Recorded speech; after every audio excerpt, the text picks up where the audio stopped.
Good morning, everyone. Oh, come on. Good morning, everyone. All right, everybody stand up. We're going to go live, so we want the people who are watching us online. Stand up, everybody. I hope everyone's had their coffee or tea. We are here today to talk about human rights. It's International Human Rights Day. We need to be attentive. The issues are serious.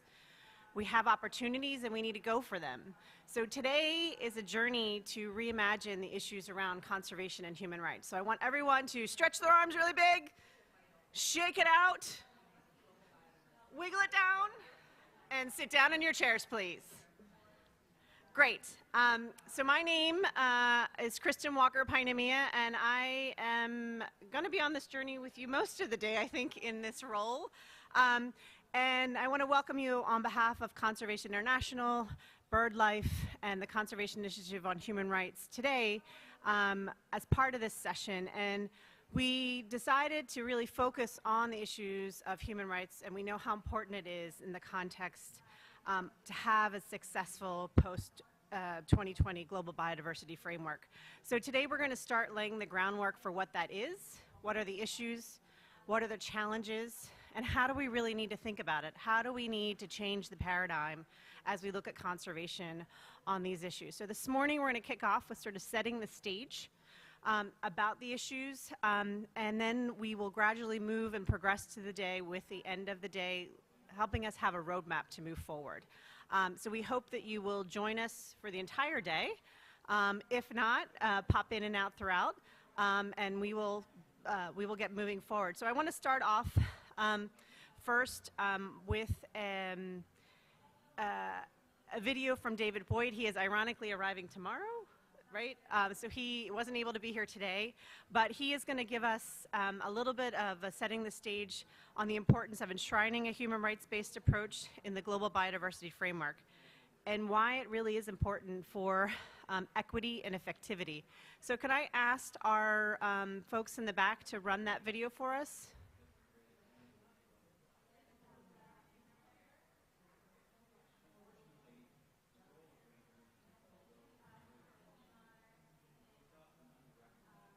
Human beings are... Good morning, I'm David Boyd, the United Nations Special Rapporteur on Human Rights and the Environment. I'm really delighted to be here. Ladies and gentlemen, human beings are completely dependent on healthy ecosystems and biodiversity for our health and our well-being. Think about the oxygen in the air we breathe. It is produced by plants and on land and plankton in the ocean. Think about the food we eat. Again, facilitated by pollinators such as birds, bats, bees, and other insects, and billions of microorganisms in the soil that produces that food. And yet, despite our dependence on nature, our activities have placed ecosystems and biodiversity in grave danger. 1 million species at risk of extinction, a 70% decline in wildlife populations since the 1970s. The global nature crisis is also a human rights crisis for all of us, but particularly for populations and communities that are really directly dependent on nature. Small-scale fisheries for whom overfishing and the die-off of coral reefs is jeopardizing their rights to food, their rights to an adequate livelihood. Indigenous peoples whose traditional territories are being targeted by extractive industries, which violates a whole range of indigenous rights. And if we look back at the course of the last 30 years since the Convention on Biodiversity was adopted, we see that targets have been set and repeatedly missed. If you look at the Aichi biodiversity targets from 2010, most of which were completely missed, the word rights does not appear one single time. So we must learn from our mistakes, because rights-based approaches to conservation are the most effective and equitable way to protect, conserve, restore, sustainably use, and equitably share the benefits of biodiversity. A rights-based approach to conserving biodiversity has 3 main benefits. One is it's a catalyst for accelerated action. We've seen this in the context of climate change, where rights-based approaches have led to more rapid action to reduce greenhouse gas emissions, to take steps towards adaptation, And so that's the first benefit. The second benefit of rights-based approaches to conservation is accountability. The Achilles heel of international environmental law, such as the Convention on Biodiversity, is a lack of compliance and enforcement mechanisms. But when we bring human rights into the picture, we have institutions, we have processes through which governments and businesses can be held accountable. And this is critically important.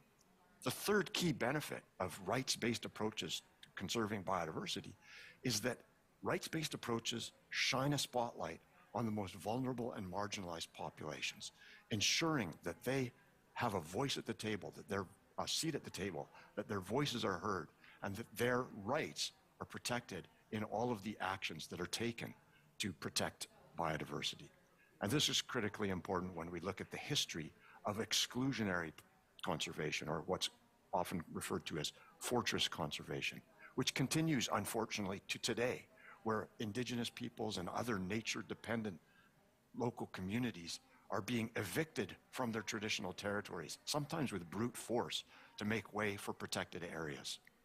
And so we have compelling scientific evidence that the most effective way to conserve biodiversity is through recognizing the stewardship, the land ownership, the stewardship responsibilities of Indigenous peoples. We have tremendous examples from around the world, Indigenous protected areas in Canada, in Australia, in Latin America. We have community conservancies in Namibia. They're doing a terrific job for both people and nature.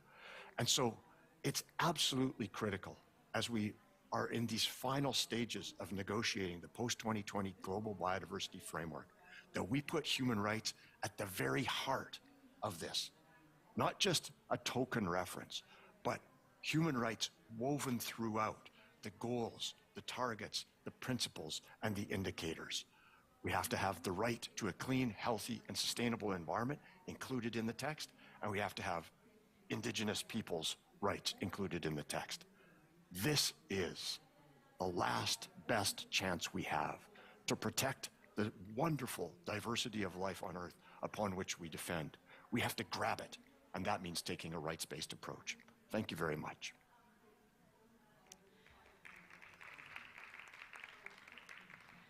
Thanks. I mean, I think David, as he always does, sets it very clearly how we need to move forward. So I want to now shift to Lisama Sabry from the Ministry of Environment in the Maldives, just to build on that and why we championed for the recognition to a right to a clean, healthy, and a sustainable environment, and why, from your perspective and the work that you're doing through your government, why it's important to implement. Thank you so much for inviting Maldives to be a part of this. We are one of the champion countries to include this language in the Global Biodiversity Framework. This is very important for us, and as David mentioned, the dependency on biological diversity, on a healthy environment, is something that is a question of survival for the Maldives, because our people, our economy, the existence of our islands are also dependent on a healthy, clean environment, a clean, healthy, and sustainable environment. Maldives is a country that has a very fragile environment. We are very vulnerable to climate change impacts, to biodiversity loss. Our people, their livelihoods are extremely dependent on our vulnerable ecosystems. And this is why we recognize there's a need to have this language in the Global Biodiversity Framework, sort of having the universal acceptance of the clean, healthy, and sustainable environment. Maldives, the coral reefs, when we talk about coral reefs, it acts as a defense against extreme events. It helps us in provisional services such as getting food. It helps in the formation of our islands, in maintaining the balance of the island dynamics. So to have a healthy coral reef ecosystem itself is very important for us, and we recognize this as a right for every individual Maldivians and also the people that come to enjoy our natural environment, for example, tourists. And there are people that derive direct benefits from this natural environment in the Maldives, such as the tourism sector, the fisheries sector.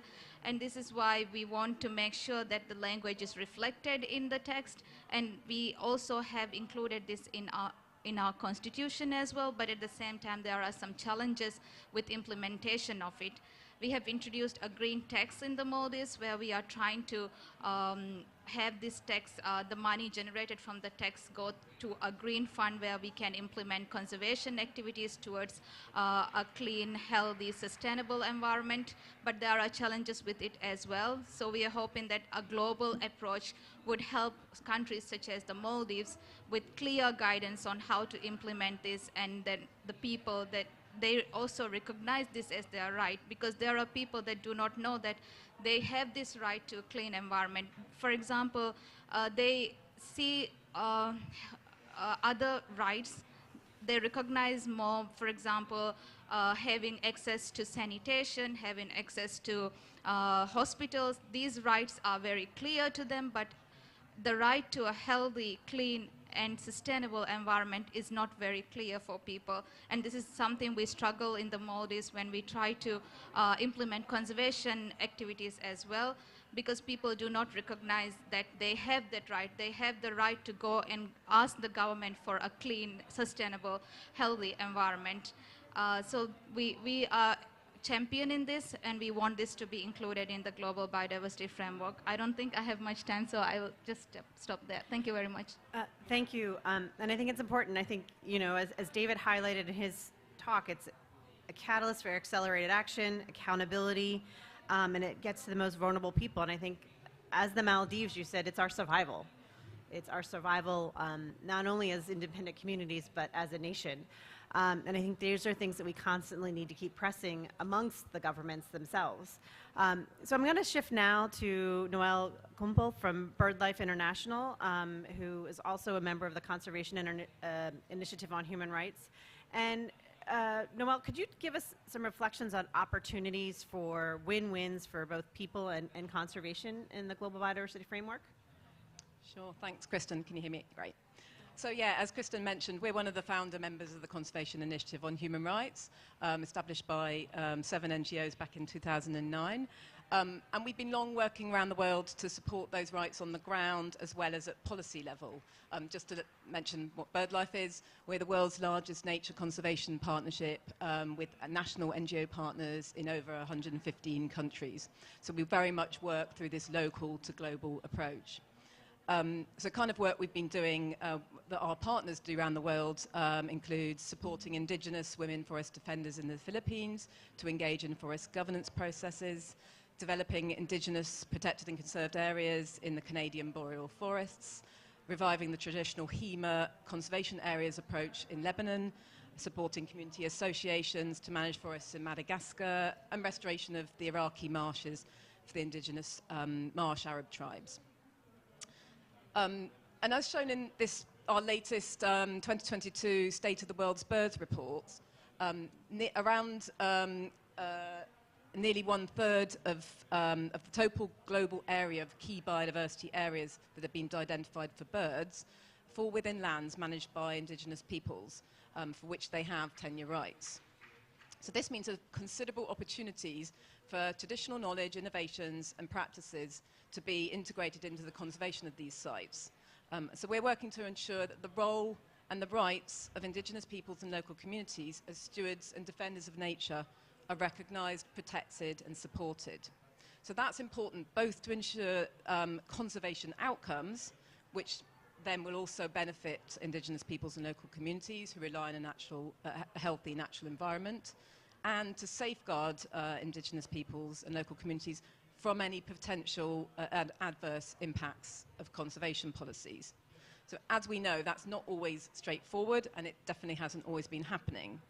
In some places, there's a lack of national provisions to support Indigenous peoples and local communities' rights, and maybe government policy has tended towards fortress-style conservation that excludes IPLCs. So such policies, though, can be both ineffective and inequitable, and in some cases have resulted in major human rights abuses. So following what I was saying above, and as studies have shown, they're bad for conservation as well as for people. So that's why we're working at 3 levels.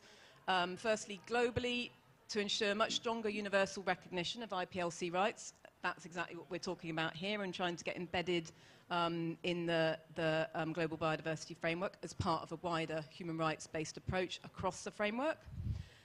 Nationally, to build our partners' capacity generally to understand and influence national policies and legal frameworks. And then locally, helping partners and then along through those partners, other stakeholders as well, to engage in those processes. And I've just been working, we're wrapping up, for example, a major project, Asia Pacific Forest Governance Project, which is one I've been directly involved in, doing that sort of work. So we want to help local people stand up for their rights and the rights of nature on the ground, which are ultimately one and the same. And one of our big priorities here is, as I said, working through different coalitions, and as part of a campaign that we started on Earth Day in 2020, in the, when the impacts of COVID were becoming crystal clear, we started a campaign our campaign, the One Planet, One Right campaign, to call on the UN to recognise a healthy environment.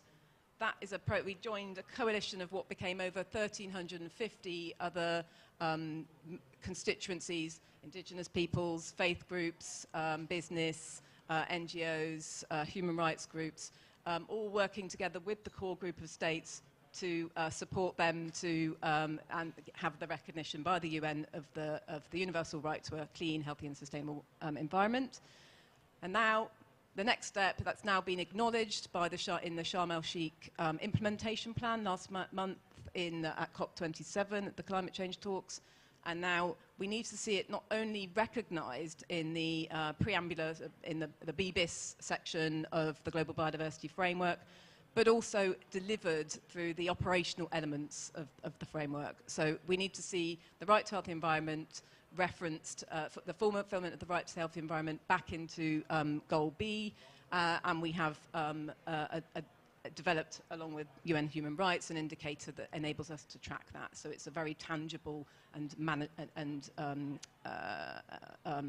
explicit element that can be delivered through the Global Biodiversity Framework.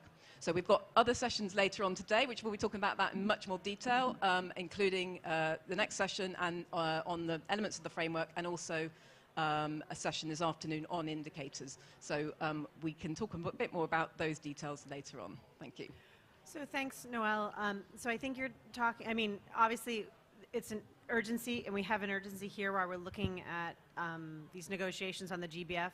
I think you raised the issues of working at multiple scales to move the agenda forward. You can't just work at the global, you need to work at the local, and you need to provide support across the board for capacity, not just for Indigenous peoples, but for organizations and entities who aren't understanding. And then I think you raise a really important aspect, is the need for coalitions and building that voice in a much stronger way from various groups. So I'm going to transition over to Abigail Kietma, who is with the International Indigenous Peoples Forum on Biodiversity.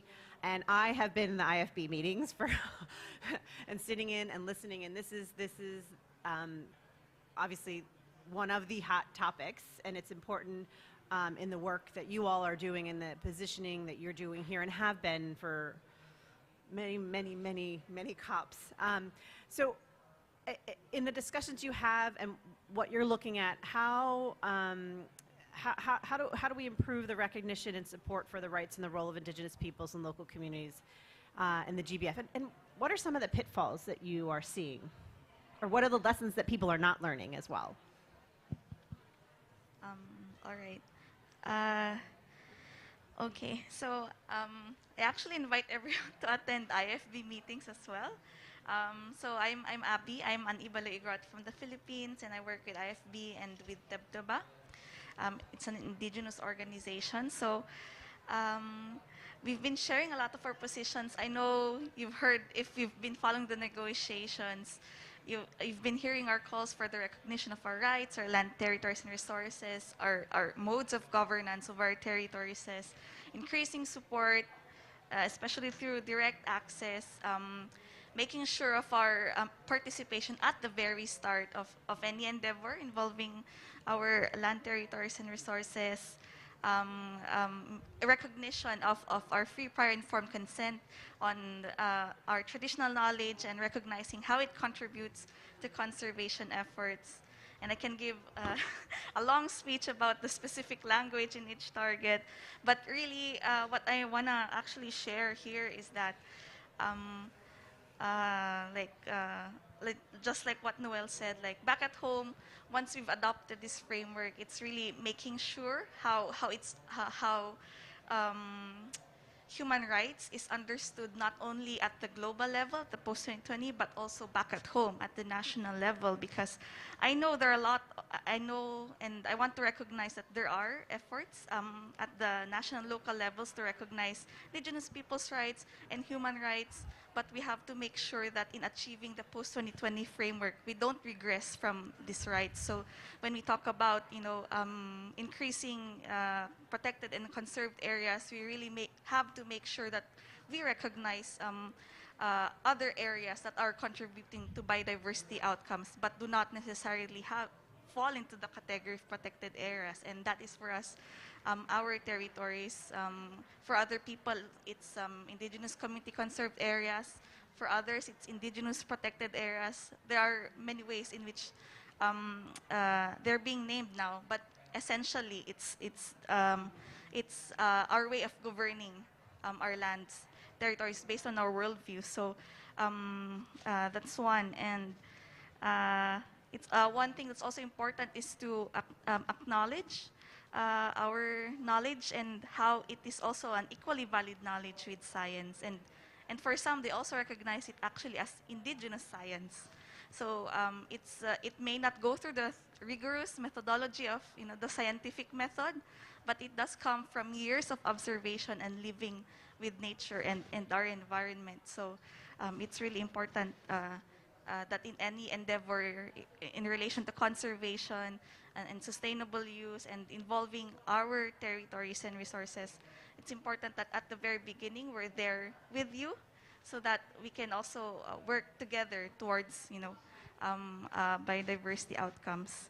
Another a pitfall, well, or at least a gap that we see right now is actually making those who are drivers of biodiversity loss in our territories accountable for their actions. So in the Philippines, for example, we have many of our ancestral domains are recognized, but for some reason or another, a lot of mining and geothermal industries have interest, and they're able to, encroach our territories. So the resources and the land that's lost, the knowledge associated with them are affected, and future generations are affected. And these kinds of things we have to look into more in the post-2020 GBF.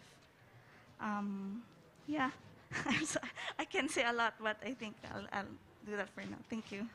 Okay, Abby, thank you. And as I said, I think Abby just invited everyone to listen in and come to the IAFB meetings on the 5th floor and hear the discussion amongst Indigenous leadership. But again, I think the emphasis goes back to making sure that what we have at the global level is translated to a national and more local level, that there is bottom up and there is understanding and people working at the ground, but it needs to be more. The acknowledge and the incorporation of traditional knowledge, and then supporting that participation in the decision-making process. And I think you touch on a really important aspect of this that we don't always dive deeper, and I probably will in the conversation here, is that making those who are drivers of biodiversity loss accountable. And that's one of the major issues to do that. So with that said, we're gonna go back up a couple scales. And I want to go to Ben Shatner, who's with the UN Office of the High Commissioner on Human Rights, and hear from you about how the UN can support parties in embedding human rights-based approaches in national biodiversity strategies and action plans.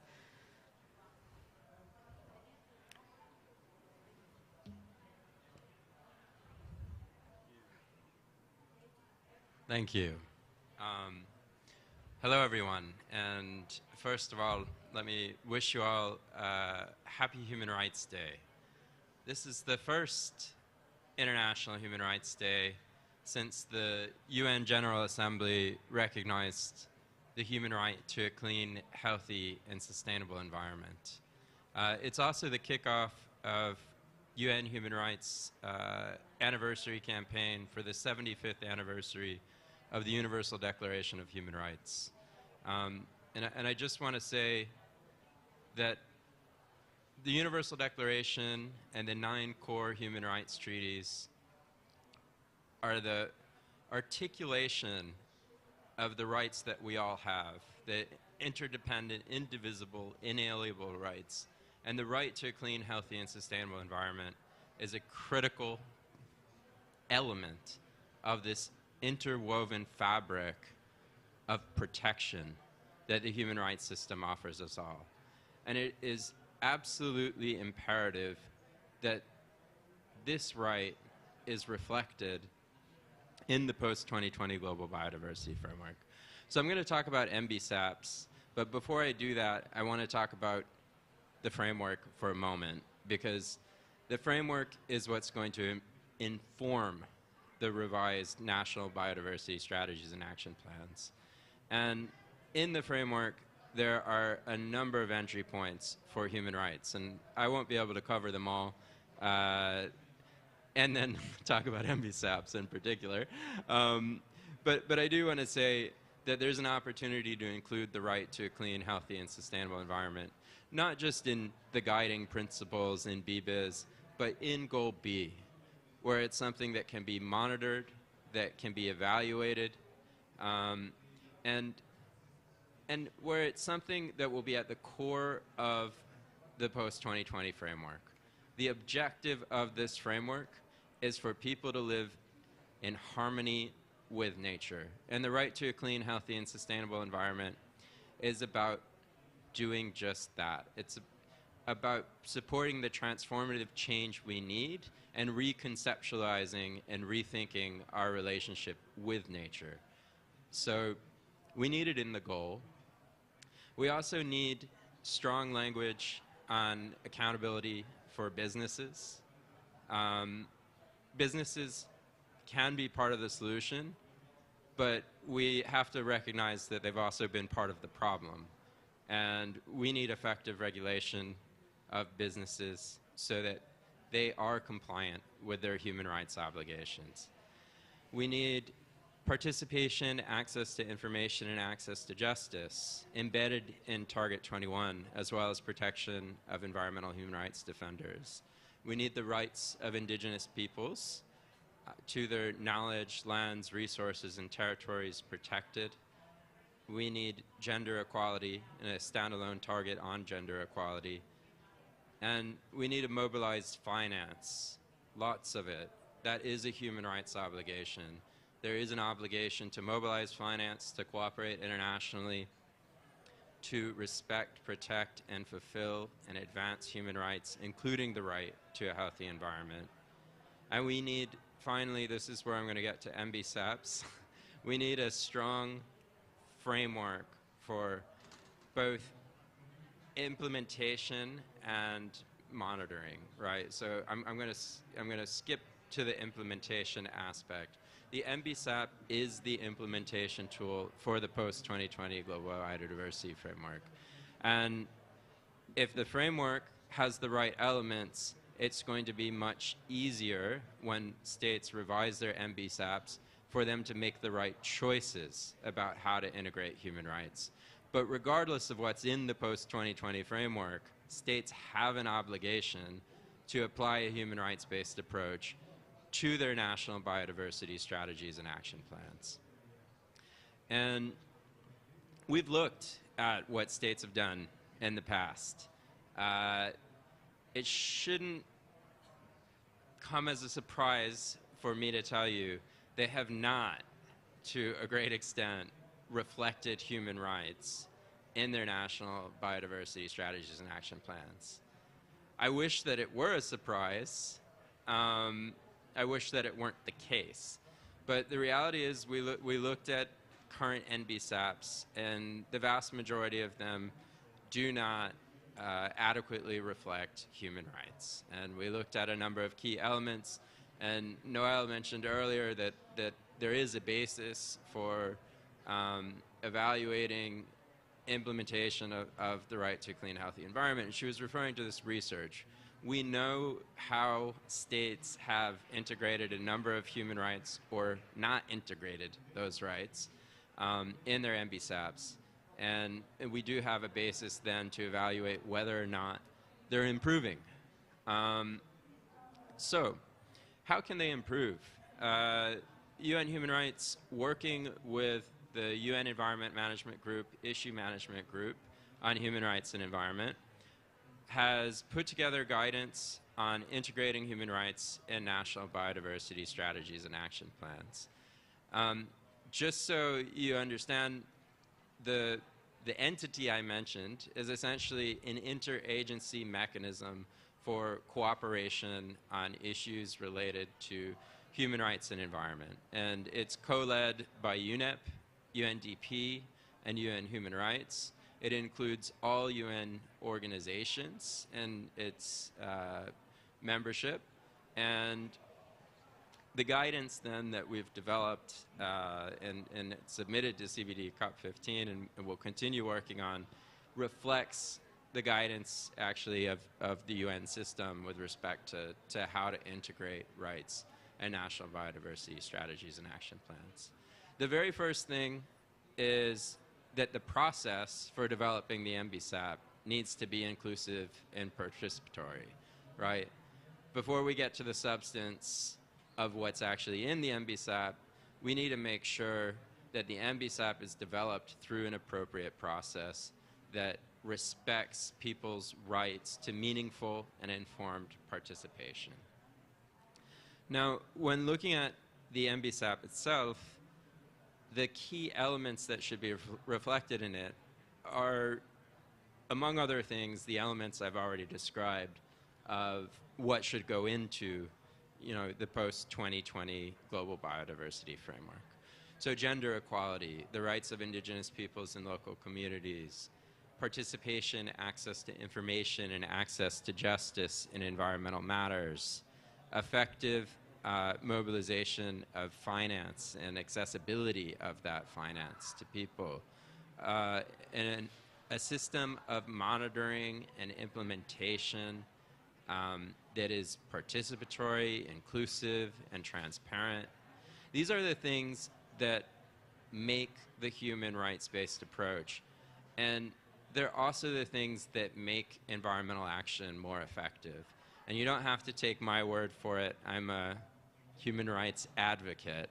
You can take the word of the Intergovernmental Science Policy Platform on Biodiversity and Ecosystem Services and the Intergovernmental Panel on Climate Change, which have found that rights-based approaches lead to more effective, sustainable, durable, and legitimate environmental outcomes. So not only is the process we're talking about, the rights-based approach, a legal obligation, it's also the only way to get to where we're trying to go, which is better outcomes for people and planet. I think I'll stop there. I'm happy to talk further or answer questions about more specific details, but I think that's a good stopping point. Thank you again for the invitation. Great, Ben, thanks.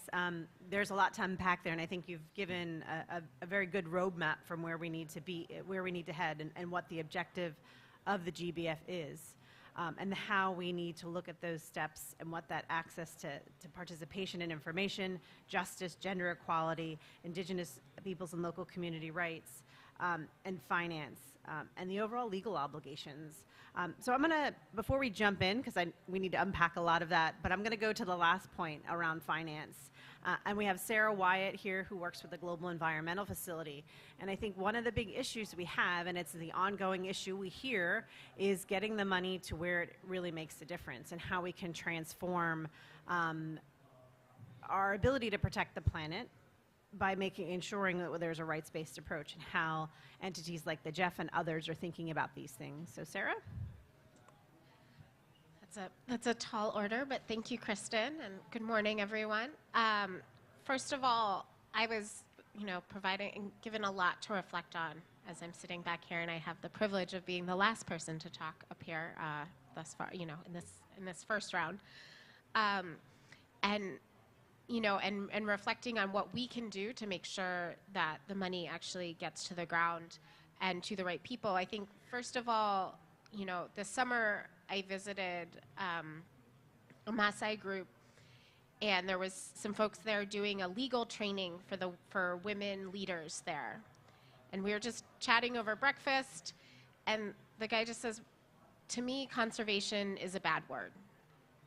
And that was like a gut punch for me as someone who's always worked in conservation, to have someone say it that plainly, coming from a group that worked on legal rights, right? And I said, that's not how it's supposed to be, and that's not what we want.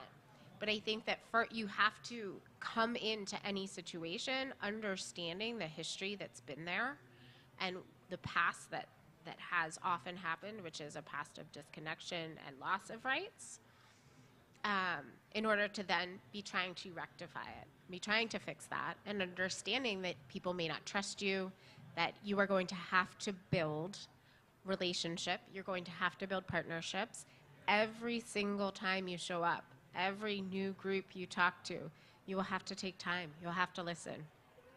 And you have to, have that patience. And, it's interesting that Ben's kind of last comment, I also say we do this because it works. We focus on rights, on supporting community-based management of fisheries, of their forests, supporting land tenure, so many different strategies. We do it because it's effective. It's either, our project will end, so who's going to be there to continue on? How do we make sure that these people have the resources that they need in order to survive, and therefore be able to kind of keep their land the way that they would like they've been keeping it for generations. And so for us, that really, at the Jeff, our bottom line is global environmental benefits. Our bottom line is the financial mechanism for the Convention on Biological Diversity is really biodiversity. But sometimes always the most effective way, the way that's going to be most effective, is working with human rights. And then beyond that, sometimes the most effective approach is not even about doing environmental work. So one of my colleagues was talking about how project she worked with in the Amazon registered 15,000 people who were living in protected areas who didn't even have papers, any sort of official government documentation. So what the project did was get these people identification, help them then be able to access various social programs that were available from the government. All of them suddenly were getting money that they were supposed to be getting for living in these areas and protecting these areas. So it was nothing having to do with, standard kind of environmental activities. It was paperwork, basically. And so that also then seeing that our approach is not, it's not just about kind of the nuts and bolts of conservation and, I don't know, species survival plans or whatever you want to use. It's seeing a kind of a holistic view, which I think is also kind of it's an indigenous worldview, is often a much more holistic view, and something we could learn from more generally. As I just came down to some kind of points in what it's going to take, I think it takes advocacy, and it takes advocates both pushing from the outside and really challenging big organizations to think differently and be more creative. It takes advocates on the inside. People are kind of working through the processes and trying to make decisions day to day. Within the organization, it takes patience. I came up with, I had these P's. It was like patience and understanding and partnerships, and I would take that to kind of respect. and listening and understanding and looking to their views. I had, we had started a new this initiative on inclusive conservation, and COVID hit. And I got some pressure from folks to say, well, we just need to get the money on the ground now. We know Indigenous peoples are really being impacted by COVID, and we need to get the money on the ground. And when we talked to our Indigenous Peoples Advisory Group, those are the people we are going to take direction from. They said, we've got other things to worry about than you guys. Like, wait your turn. There's a process that we developed. We have how we want to see this go. Like, don't turn around and pressure us because you want a nice kind of thing to say that you helped Indigenous peoples in the face of COVID. So we did. We listened, we waited, we followed the process they wanted. And then respecting the existing and prior organizations that are already there and supporting those organizations to build their capacity and, in the areas that they may need. And then one of the things that I've been reflecting on during this conference is the importance of planning, which also then comes back to NBSAPs, which the Jeff supports the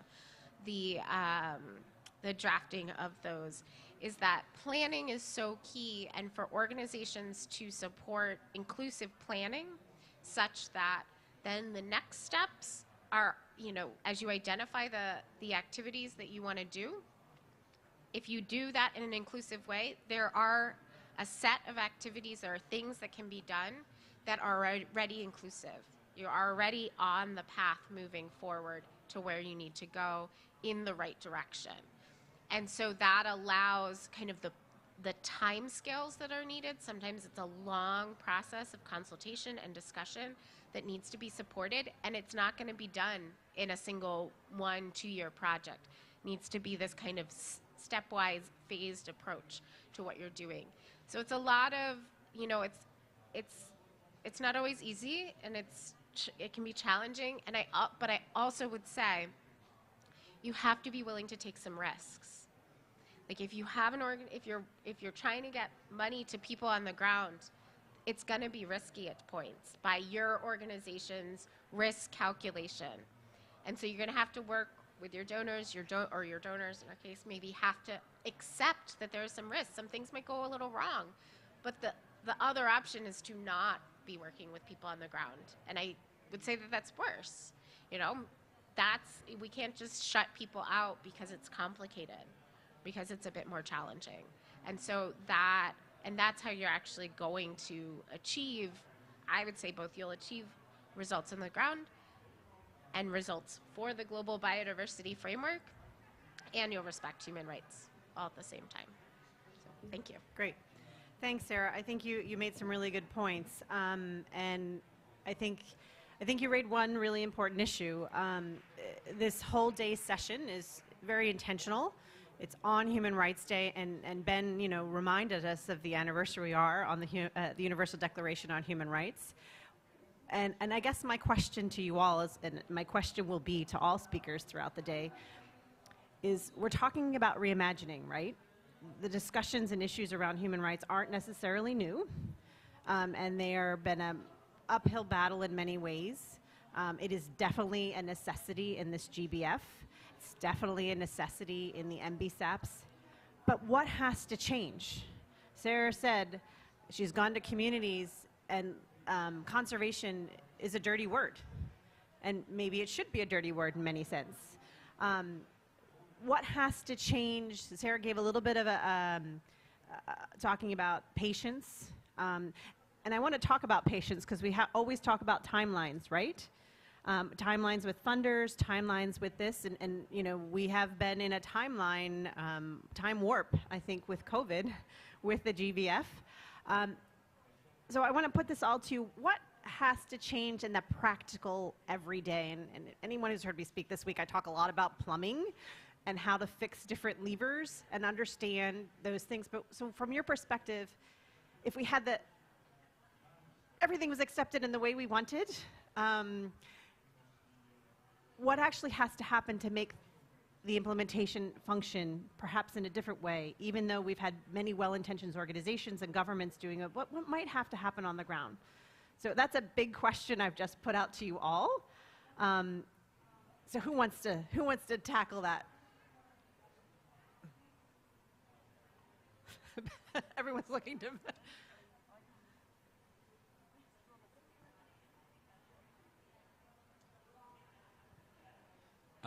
Happy to start. It is a big question. I think that there's a reason conservation is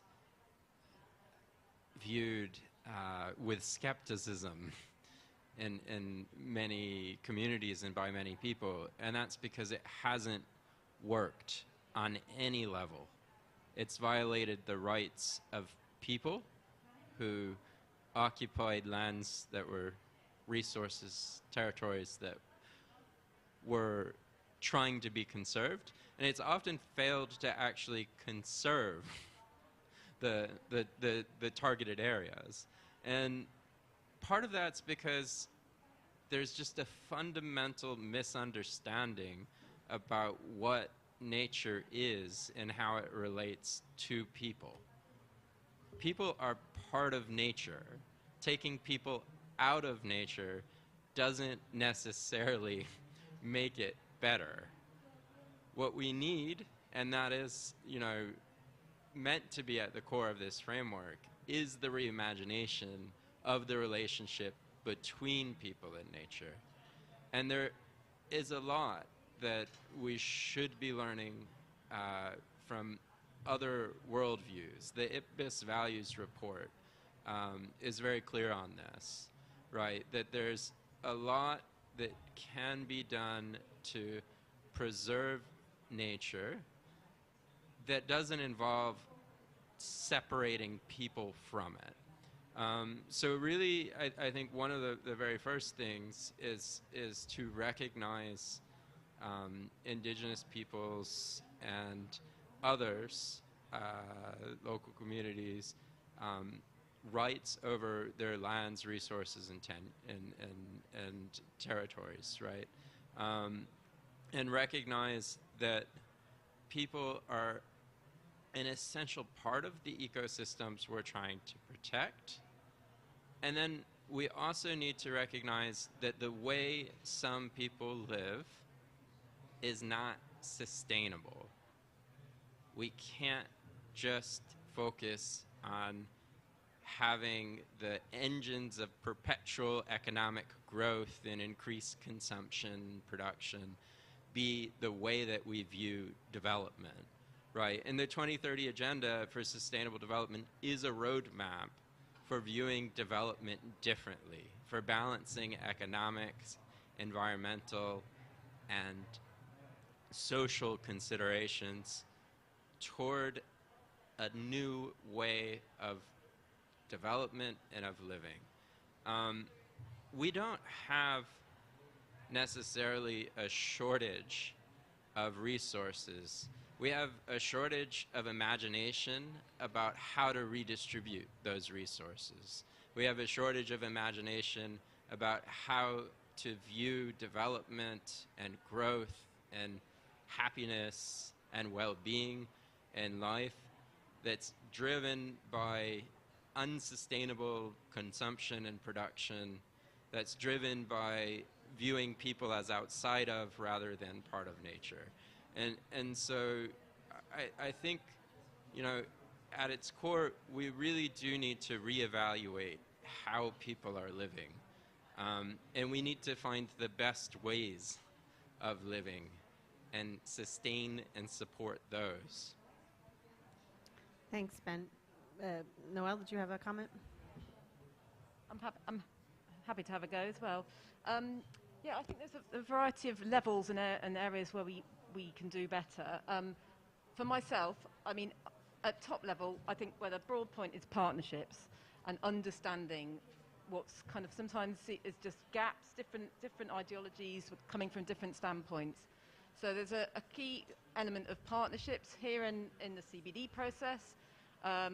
It's been absolutely fantastic being part of the Human Rights and Biodiversity Working Group. we've got joint positions, but we, you know, having these sorts of events brings us together to understand the issues we need to address. So that's kind of a top-level important area to address. I'm just going to take this one. And similarly with the right to healthy environment work, that's brought completely different groups together because we must be better aligned, and we are in some fundamental areas. So I think that's really key, and that's quite top-level stuff. We're doing the same sort of thing on the ground and through BirdLife, through our partners. So I mentioned this Asia-Pacific Forest Governance project that I've been leading, and it's with partners in Indonesia, Malaysia, Philippines, and Papua New Guinea. And that has been absolutely fantastic. It's an EU-funded project, and it's focused on building these coalitions at different levels. And what Sarah sort of alluded to as well, some of the basics of being able to operate, so building that capacity in, and that's like a really major first step to kind of help. So one element is, for example, working with indigenous groups to help influence the Philippines forest law. But we're working with indigenous and women-led local conservation groups. That's kind of the way BirdLife works on the ground, and to monitor ecosystem services and birds in their areas. So it's bringing together kind of conservation aims but work, you know, what do actually local communities need and want, but working together and having those partnerships at village, community level, and then working with them to get their voices better heard in national policy. And then I think, yeah, that point about the Global Biodiversity Framework, why is this relevant? We haven't had rights they didn't exist in the current strategic plan. This is an enormous step change to have a human rights-based approach throughout the Global Biodiversity Framework, and not just in sort of lip service, having it in the sort of principles and in the preambular areas, but having it integrated into the goals and targets, as we've said, and then tracked through the MBSAPs, as Ben was talking about. That is the way we can actually get this embedded in national policies and planning, and then reported. That doesn't mean to say it's always done, but that's a really critical first step, to have that embedded at that stage, and then we move forward. So I think there's a whole variety of levels, but it's about working together and understanding, you know, where we can be allies rather than, and sometimes mistakes have been made. Sometimes it's deliberate, sometimes it's accidental. But yeah, I think you know, it's not been working so far, and we need to do better. And I think that's, you know, hopefully we're moving forward together. Great. Is there a burning question from the audience? Okay. I'm going to invite Terrence Hay-Eddy to give closing remarks, and then I'll take us to the next part of this.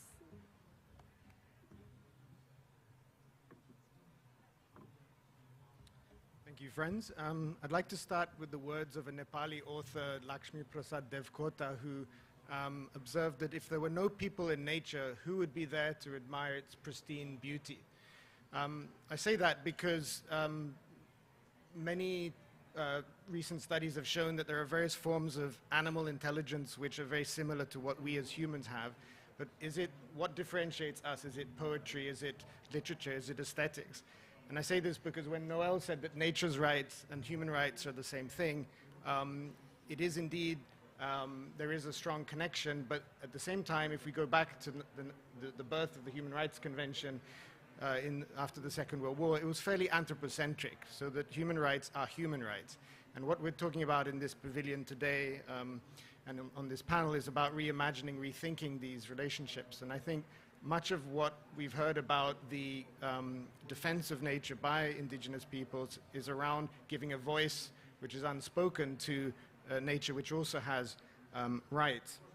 And so when we talk about environmental human rights defenders, and there will be sessions later on this, these are the advocates for the unspoken, non-human actors that also have rights. So as we kind of went through the panel, I just pick out one or two themes. So from Lisama, she expressed very clearly that the right to a clean, healthy, and sustainable environment is just a very straightforward right for citizens to demand governments that they have that right.